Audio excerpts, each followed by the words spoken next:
What is up, guys? Archon Tsunami bringing you guys another video, rather a redone video, because I forgot to set my audio to record the last time I uploaded this. I apologize for that. It does happen from time to time where I'll be doing something in OBS and I'll forget to reset my mic audio. I apologize, but this time you guys will get the full video with my thoughts on everything. So with that out of the way, let's go ahead and talk about this. So basically they're reworking the items, and healing grievous wounds is the first thing we're talking about. Healing has become more prevalent in games over the last few years, and we'd like to address a few specific problems. Healing has become so common that Grievous Wounds has gone from a contextual choice meant for healing heavy games to a viable option in most games. Yes, that's very true. And this is because how the rune system works. In Domination, you have Taste of Blood and Ravenous Hunter. In Precision, you have Bloodline. In Guardian, you still have Second Wind. Like, there's just so much extra healing coming in. It's just, it needs to be addressed. I'm glad they're addressing it. We're looking across runes, items, and champ kits to trim some healing where we think it's unnecessary, which should in turn reduce the necessity of Grievous Wound options and builds. I am so glad to hear this. I do hope that it's not going to be just nerf all healing in the game. Soraka already does struggle. Soraka's actually one of the few champions that Grievous Wounds does balance out with. At least I believe so personally, because it's supposed to be hard to heal through, and Soraka does have trouble healing through it. But then you have champions like Yumi, who literally late game are healing for 75% through Grievous Wounds, no problem. Even Maokai nowadays heals through Grievous Wounds for like 400 or 500. It's insane.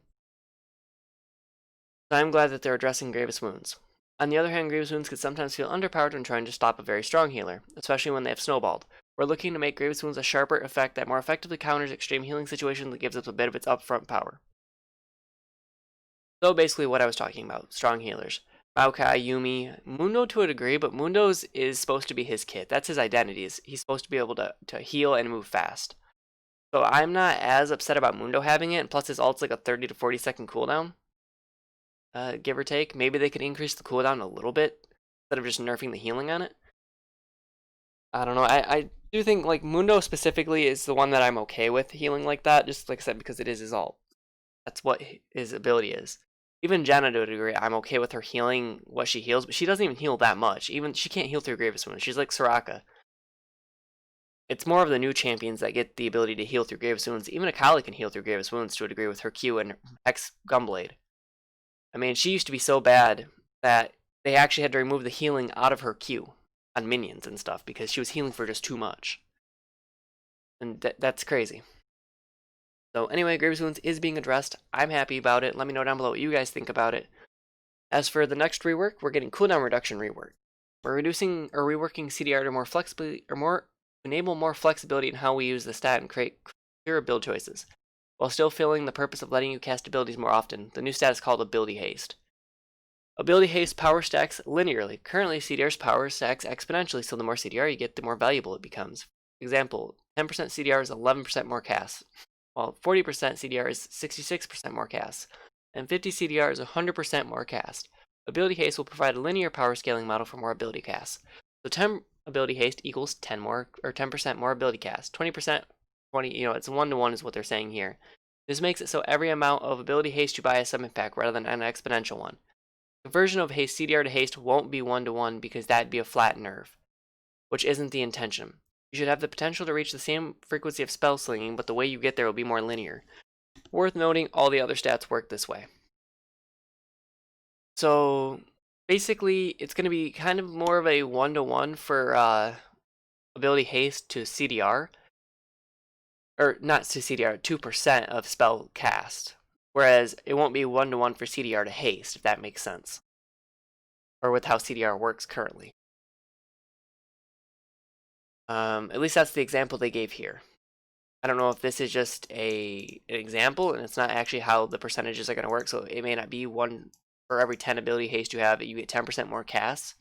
It may actually be, 10 more, or 10 ability haste may equal, like, what, 15% more casts, or something like that, but then that's kind of, I don't know. But it'll be more linear. It won't be multiplicative. CDR's multiplicative scaling becomes so powerful that we have to cap it at 40 to limit its power.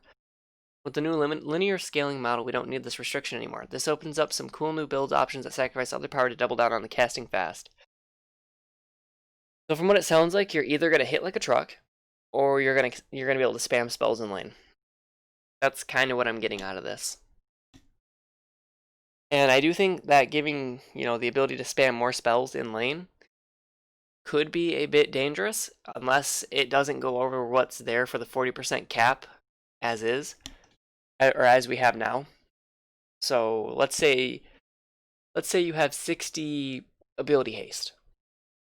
If that 60 ability haste doesn't equal more than the 40% cap currently, then that would be okay, because what will happen is people will just go like 100% ability haste, and then they'll actually be doing almost 100% more spell cast, which is what the cap was there for in the first place. Unless, like I said, the items you build to get that ability haste aren't going to be as strong, so you're not going to be hitting as hard to get to that haste.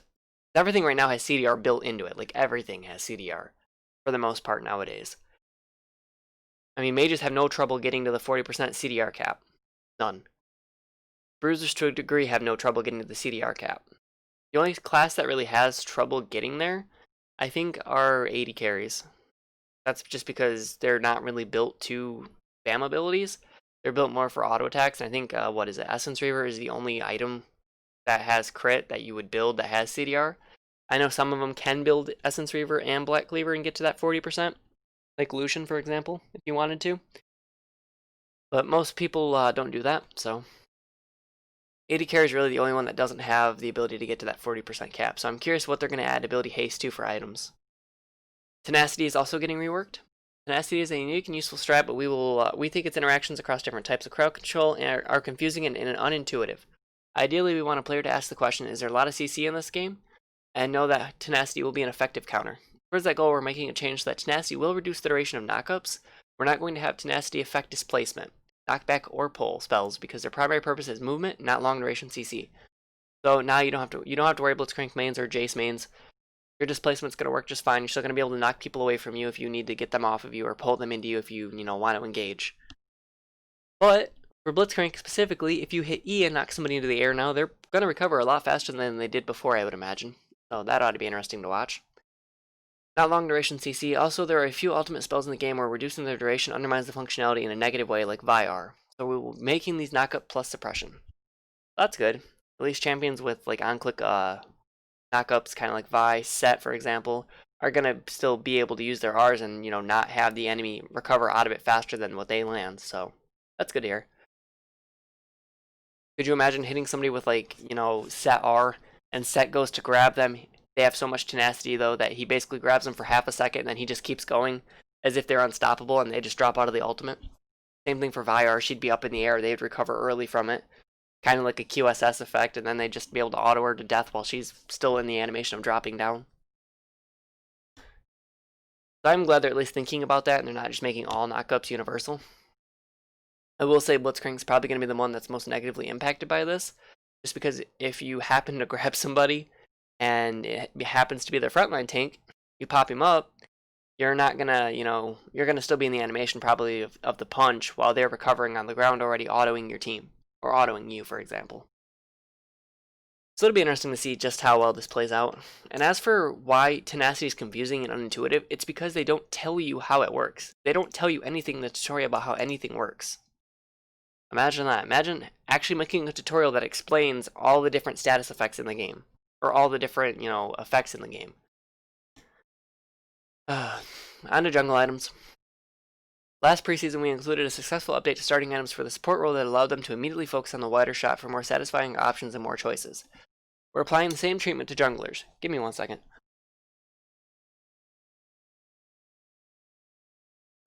Okay, I'm back. Sorry about that. We're applying the same treatment to junglers. Jungle items will be a starting item that requires no additional investment. So basically, it sounds like it's going to be like the support item where you buy it and then you just get gold passively through it, or whenever you use the item's effect to get gold, it'll funnel into that, and it'll count towards that. So it ought to be interesting to see how that works. I'm curious if it's going to be based off jungle camps done, because if that's the case, you're going to be playing a lot more junglers that can poach, or you're going to be playing farm junglers and it's going to cycle everybody else out of the meta. I can't imagine that's going to be what they're going for, but that's the only way I can think of how this item would work. Unless gank kills count as well. That could also be a thing. But anyway, Junglers should get the stats and resource bonuses they need from this item so they can immediately start working on the rest of their build. We're still working out the details like how you can acquire a champion targeted smite, but early testing in this direction has been exceptionally positive. So again, just make it like the support item. It has 3 levels. The first one is basically your talisman. The second level, once you reach a certain number of gold off the item, you then get your blue or red smite. Just have it pop up like Unsealed Spellbook, where you get your spell above it. You can get your big bar there, or whatever your big box that you can pick your summoner from, and it either leave red or blue. And I guess I don't know what would happen if you ever needed to somehow swap your smite or you accidentally picked the wrong smite. I don't know what you would do in that situation. Good luck with that. And then when you hit your third spike, your final spike, you just get your full jungle item. I don't know, again, how it's going to tell whether you're AP AD, unless there's going to be like a bunch of different jungle items you buy that kind of have that flow behind it that can tell like what you're going. Anyway, when we first started working on each item class, we laid out all the items and analyzed their uses over the last few years. That helped us determine more specific goals on how each class of champions items will hit our overall system goals and complement the intended strengths and weaknesses of the class. So jungle is going to be a mess this season, probably starting out. It works better for support than it does for jungle, I would imagine, but let's see what happens. So marksmen are up next. Marksman strategic choices. Marksmen currently suffer from too many must-buy items in their build that crowd out most of the opportunities for situational buying. Our goal is to offer more contextual item choices and integrate essential DPS stats across more items so that these choices become available without giving up the baseline damage that the class needs to function. So basically what they're saying is that we don't want to do a marksman rework from a couple of years ago where it made the marksman class feel completely useless. Essentially. Because they still haven't recovered from that. At least some of the marksmen haven't. A very common issue that marksman player report is that they are powerful but overly team reliant. Overall, we think this is a fundamental and healthy element for the class because it creates a differentiated set of roles to create rich team play and strategy. Imagine how much less synergy there would be if every class was the same. But we also think we can introduce some items that allow marksman players to opt into more tools that will help them survive when not supported by a coordinated team. So pretty much solo queue items, essentially, what they're getting at. These won't come free though, so to get some of this solo agency, players will have to lessen their best-in-class DPS. So basically they're just going to give them more defensive options. That means that ADC players will hopefully no longer be taking all the bruiser items, because that's what's happened the past couple of years, is that none of the ADC items can keep them up. Like Phantom Dancer was supposed to be their defensive item. Yasuo would take it. So that had to be nerfed because Yasuo was too strong with Phantom Dancer.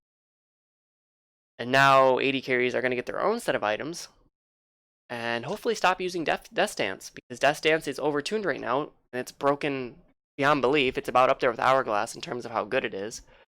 And pretty much anybody who's AD just builds Death Dance and then just doesn't die for the most part for their third item. Pretty crazy. So I can't wait to see what they have in store for, AD carries. And it's not like you're going to lose that much agency anyway, because for the most part, you would build GA, and GA really wasn't that strong either. So you're not losing too much, I would imagine. More impactful with one item. We still want marksman to be the class that is defined by its late game carry potential, but we are shifting the stats on their first buy slightly so that they feel more like a competitive class after one item. Cool. I mean, this needs to happen, because right now you pretty much buy IE. And you could be 20-0, 3 items in, and the 0-10 Kassadin is going to hunt you down and he's going to kill you. He is going to outplay and kill you just by pressing R on your face. You could have 3 items on him, he has 1 item, and you are still going to lose that fight. Because you just don't feel powerful enough to deal with him. That's just insane. So ADCs definitely needed some love in this category. I will not deny that. They 100% needed some survivability love, for sure. Glad to hear that's coming. Glad to hear that they're going to be more impactful. Like, I play Phil personally on the ladder. If you guys ever watch my stream, I play Phil. I play all the roles. Bottom feels miserable because even if you get ahead, it doesn't matter. The AP mage that may go even with their laner is still going to one-shot you, full rotation. And for you to get in range of that mage to actually deal damage to them, you have to be in range of their abilities. So you just die. Essentially, you just pretty much blow up and die. Doesn't matter. You just blow up and die. And then assassins are also a problem to a degree for 80 carries. Let's see. They need an item. 80 carries either need GA to be lowered to 120, barring this right here happening, whatever's going to happen here. If we just take out the preseason rework for 1 second, in the current state of the game, 80 carries would need GA to either be on 120 cooldown, matching Zanya's, or they would need GA to be switched to a Zanya's effect in order to deal with assassins. That would be the fix for them right now, but with the preseason rework coming back into the picture here, I'm hoping that we get some type of item that, protects us against, or protects them specifically against 80 assassins, as well as, AP mages. Or AP assassins.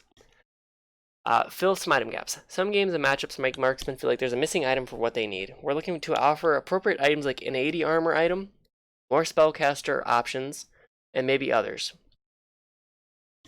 An 80 armor item. Isn't that what GA is?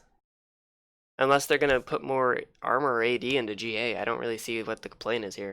Unless they mean armor pen. And as for the spellcasters, they're referring to Kog'Maw, they're referring to, I guess, Varus maybe to a degree. They're referring to Ezreal, of course, because you always have to be careful with stuff like this when it comes to Ezreal. Because Ezreal gets out of hand really, really quick. Like, history has shown that. He was the reason why they had to remove, Runeglaive the first time for the jungle item, and then they forced you to go smite to get a jungle item. Because he was abusing it in lane, and he was literally just killing people with it nonstop. It was a cheap, like, Luden's Echo for him. And he could benefit from it the most. So they have to be really, really careful about this with Ezreal and Kog'Maw and, MF to a degree, because she's AP as well. Anyway, mage items. First item choice. Mages today suffer from a set of first items that don't have clear trade-offs or situational purpose, making their first item choice basically predetermined in each meta based on which item is tuned the strongest. In contrast, we think their mid to late options are pretty rich with some unique counter effects and actives. We'd like mages to have the same rich choices in their first item. 80 carries is kind of the same boat when you think about it. They buy the first item that is tuned the highest. 80 carries buy IE first for the most part. It's very rare unless you're playing somebody that hits a lot and you need Bork, or you're playing Vayne and you need Bork. That's pretty much how that works.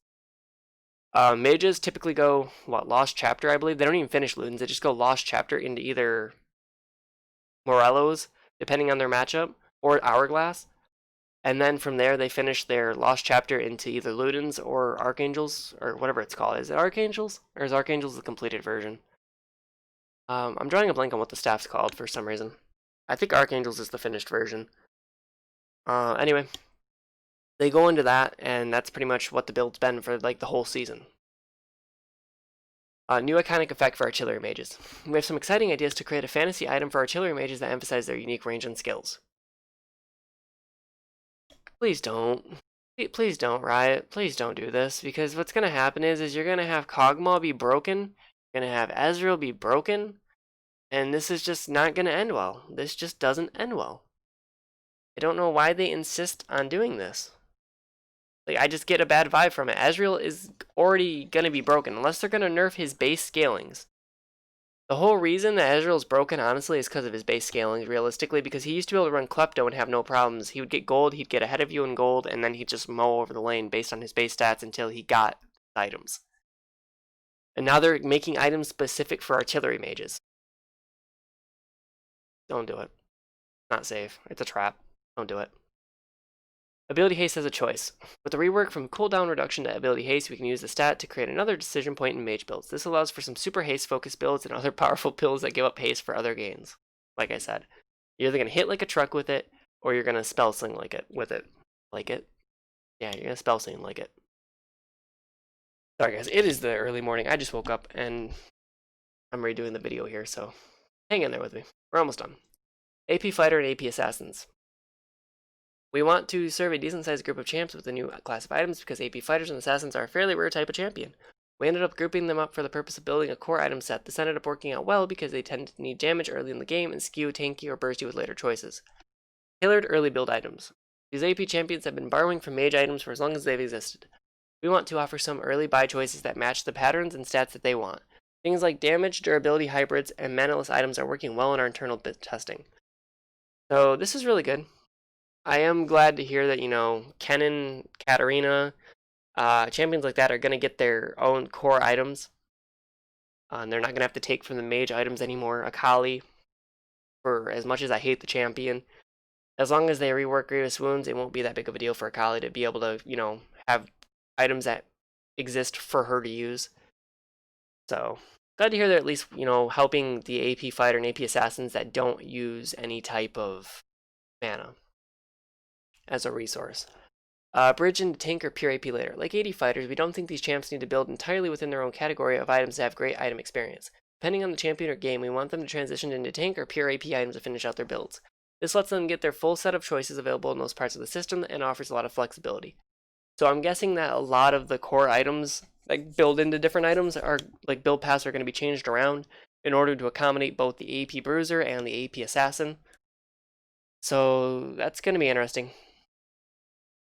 At least that's what it's looking like here. You're going to be using some sort of build path so that way you can transition. If you want to go into a mage item, you can. If you want to go into an AP tank item, you can. If you want to go into an AP assassin item, you can. So that's going to be kind of interesting to see how the build paths all pan out for this and what the gold costs of each of those are going to be. I got to imagine like everything's being reworked. Costs are going to be reworked. So it'll be interesting to see how it all pans out. AD fighter items, tailored defensive items. By the way, this was supposed to be done a couple of years ago, before Worlds, I believe it was, and it just got canceled. And then they ended up just giving a spear. Sorry, they ended up just giving a spear of Sojin, and you know how well that when it worked out. Jax became unkillable. Trinity became unkillable. Yeah, great item. Hopefully it's coming back, right? Anyway, AD fighter items, tailored defensive options. Fighters today only have one-size-fits-all defensive options: Derek's Gauge or Death Stance, based on which champ you're playing. Yeah, pretty much. The other thing about Death Dance is that it's used by everybody except mages. Imagine that, it's overtuned, I wonder why. Regardless of whether the enemy team has more physical or magic damage, we want to expand on fighter-specific defense items to give more specialized options. And realistically, Sterix is just flat health, with a shield attached to it. And tenacity. So, the fact that it's being built over any type of MR item really says a lot. And it's being built as a core item over other items really says a lot. Core item diversity. Core fighter items like Black Cleaver or Trinity Force bring fighter builds both the power they need and iconic play patterns, but there aren't any decisions being made by fighters early in their builds. We want to sharpen the current options and introduce some new ones that can compete for the crucial early slots in a fighter's build. So that means that they want to basically give fighters the ability to build something that costs less than Black Cleaver or Trinity Force. That's actually going to have an impact on the game. I'm all for that. Trinity Force is 3733 or whatever I think it is, something like that. Black Cleaver is what, like 3050 or something like 3050? Is that what it is right now? I'm pretty sure it's over 3000, right? But anyway, fighters do need something because they don't feel good to play, realistically. Like, this is 80, I believe, fighter slash bruiser. I think that's what that would quantify as. So they definitely need something that'll, you know, get them on the board a little quicker. They don't come online fast enough. I think right now it goes, what? Bruiser? Like, if we're going top lane through all the lanes here, in terms of coming online with your item, you're typically going to come online faster as a mage, then you come online as a jungler, then you come online, I almost want to say as a bot lane, faster than you do a top lane, just because you have more kill potential in the bot lane with having a support there. Usually somebody is playing an engage kill support, and you get gold from that, and then if you're playing top lane, yeah, you have kill potential, but in most cases the jungler is camping top, or somebody's jungler is camping top, and it's basically like a 1v2 lane for somebody all game long. So bruisers typically don't tend to come online very fast, and I think that's what the fighter is considered, as a bruiser. It's the same thing just about. AD assassin items. Choices beyond ordering. Assassins have a few good options or choices to get around which items to buy first, second, or third, but we think they lack a wider pool of more situational choices that most classes have. I don't understand the statement. They have Duskblade for more damage. They have the Umbral weapon, or the Umbral item for ward clearing or stealth detection. They have a Banshee's Veil and Edge of Night. And then they have Yomu's for movement speed. What do you mean they have a lack of wider pool of more situational choices than most classes have? I mean, defensively, yeah, they have no defensive item outside of Edge of Night just for the Banshee's effect, unless that's what they're referring to. I don't understand that. They have a lot of situational choices. And what do other classes have? Like, mages are the next one in line to have more situational choices than assassins. They have Ludens for wave clear and damage. They have Archangels as a shield if once they max it out. They have Zanya's Hourglass as an active. What else do they have? They have access to Hex Tech items like GLP, as well as the belt. So yeah, mages have more, situational choices, but assassins are right up there behind mages in that category. What do AD carries have? IE for more damage. Then they have, I guess, PD if they want to move faster and maybe have a shield for survivability. And then Static Shiv and Rapid Fire Cannon are just more damage. Whereas Rapid Fire does give you more range for or more range to hit your target. I guess Static Shiv is for wave clear, but I don't really see a lot of people going Static Shiv these days. So anyway, I don't think assassins. The point is, I don't think assassins have less situational choices than other classes, but Riot Games does. So let's see what happens. We hope to add a few more options so assassins have more build variety from game to game. Okay. Internal late build options. Assassins today have to fill out their late build by pulling from other classes, and many of these choices feel suboptimal. We're going to look at what types of items they need late game and where it makes sense to draw them from other classes, like fighters do, versus having a specialized assassination option. Again, if you build full lethality, that's like what? Umbral, Dusk, Yomu's, Edge. That's 4 items plus boots. That's 5 items, and then you have a defensive item on 6. Finish out the class. Like GA. So I mean, they don't actually have a lack of choices to pull from. If they want to go full lethality, they can go full lethality. I mean, it's not like it doesn't exist. They're making assassins sound like they don't have any options at all and they're just stuck to one build. I mean, they can go assassin item, boots, and a defensive item and be fine. Like, it's just like the AD carry path. Anyway. Tank options or tank items. More options to adapt to team strategy. Teams need to fill a wide variety of functions. No, but tanks need to fill a wide variety of functions for their team. So we want to make sure they have build options to support them while getting the necessary defensive to be a meat shield. Do you need a match to split pushing Tryndamere? Hard engage on an Azir? Protect a Cogmaw carry? All these directions should be clearly supported by new options. Okay, I'm just gonna say it. What in the heck are you gonna give us that's gonna stop a split pushing Tryndamere? What are you giving us that's going to stop this from happening? Because this is powerful because he pushes R and is unkillable for 5 seconds. Are you giving me a 5-second CC so that I can time it with his ultimate to where I can just stop him from doing anything? Because if that's the case, then tanks are going to be absolutely just busted through the floor. Hard engage on an Azir.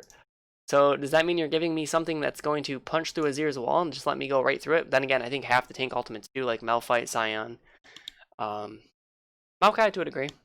It goes through the Azir wall. His is just a little different in that category. His ult goes through and he doesn't go through with it.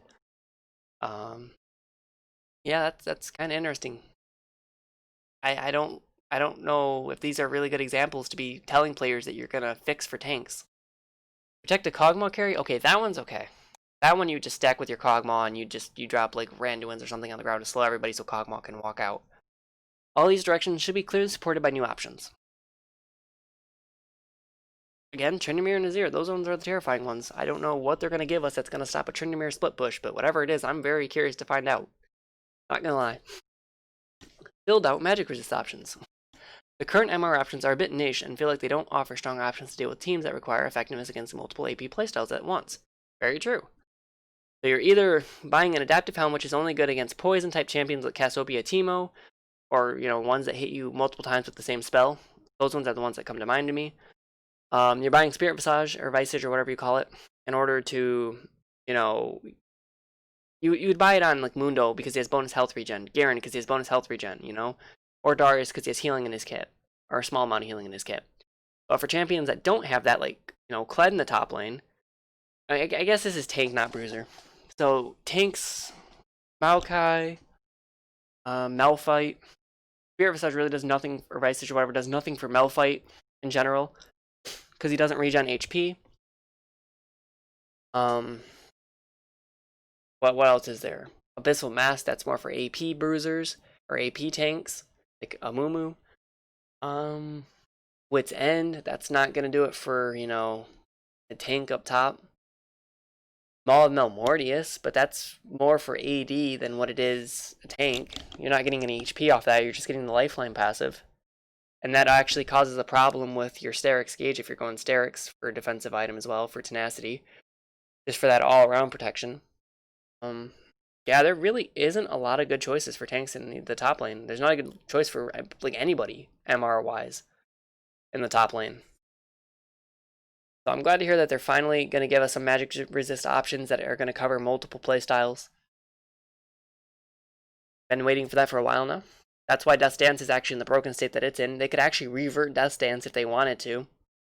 And make it like it was before if they're going to give us actual MR items.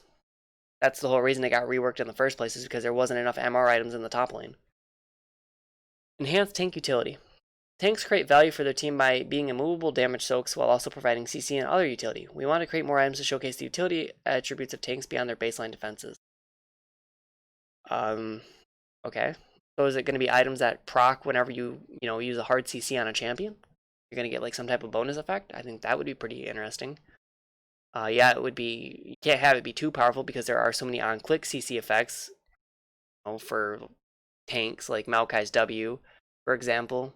Even Melf's R is kind of like an on-click effect, even though it does have a travel time. You could say it's fast enough at point-blank range that it's on-click. But anyway, late-game capstone items. We've seen a satisfying type of item across a few other classes that's only efficient when bought late game, but creates a satisfying capstone that feels like it completes your build, like Death Cap. We hope to create one or two of these for items for tanks to be excited about in their very late game slots. Dear God. It's going to be, what was it called? Colossus or whatever that rune that was called, Colossus. It's going to be Colossus all over again. Tanks are just going to be unkillable in the late game. That's the only way that it's going to feel good, is if you're just unkillable. And I hope that's not the case. Enchanter items. More options for build variety. The current enchanter item ecosystem is dominated by a few items that outshine other options to the point that most enchanters' builds are the same 3 items every game. We think the pool of viable items is too shallow, so we intend to upgrade underused items into viable choices and create some enchanter items for new spaces. The ones that come to mind here are probably Ardent, for sure. What would the other one be? Redemption, probably?